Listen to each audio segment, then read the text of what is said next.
اور یہ جو آج مسجد اقصی میں نظر آتی ہے، اس میں جو اوپر کا حصہ ہے وہ اللہ کے رسول کے بعد تعمیر ہوا ہے۔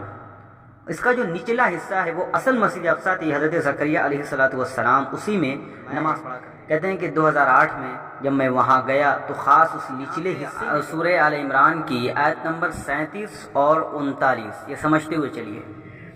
وَقَفَّلَهَا زَكَرِيَّا كُلَّمَا دَخَلَ عَلَيْهَا زَكَرِيَّا الْمِحْرَابَ وَجَدَ عِندَهَا رِزْقًا کہ اللہ تعالیٰ نے حضرت زکریا علیہ السلام کو حضرت مریم کا کیا بنایا تھا؟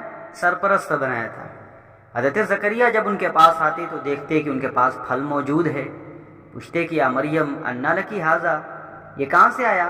تو حضرت مریم کہتی کہ ہوا من عند اللہ، یہ اللہ کی جانب سے آیا ہے، اور ان اللہ یرزق من یشاء بغیر حساب، اللہ تعالیٰ جس کو چاہتا ہے بے حساب رزق عطا فرماتا ہے۔ اور دوسری آیت ہے فنادته الملائکۃ وهو قائم یصلی فی المحراب، ایک دن حضرت زکریا علیہ السلام محراب میں کھڑے ہو کر نماز پڑھ رہے تھے تو فرشتوں نے انہیں آواز دی تھی، یعنی خوشخبری سنانے کے لیے آواز دی تھی۔ خیر یہ تو واقعے کی طرف میں نے اشارہ کر دیا، آپ تفسیر اگر دیکھنا چاہیں تو تفاصیر میں دیکھ سکتے ہیں۔ ان دونوں آیتوں میں حضرت زکریا علیہ السلام اور حضرت مریم کے محراب کا ذکر ہے۔ اور یہ جو آج مسجد اقصی میں نظر آتی ہے، اس میں جو اوپر کا حصہ ہے وہ اللہ کے رسول کے بعد تعمیر ہوا ہے۔ اس کا جو نچلا حصہ ہے وہ اصل مسجد اقصی تھی، حضرت زکریا علیہ السلام اسی میں نماز پڑھا کرتے تھے، اور آیت میں اسی کا تذکرہ ہے۔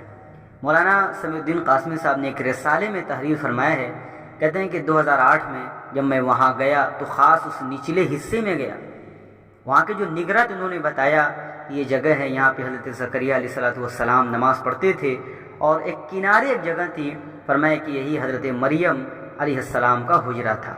تو اس طریقے سے مسجد اقصی سے ایک گہرا تعلق ہے اہل ایمان کا، اہل اسلام کا۔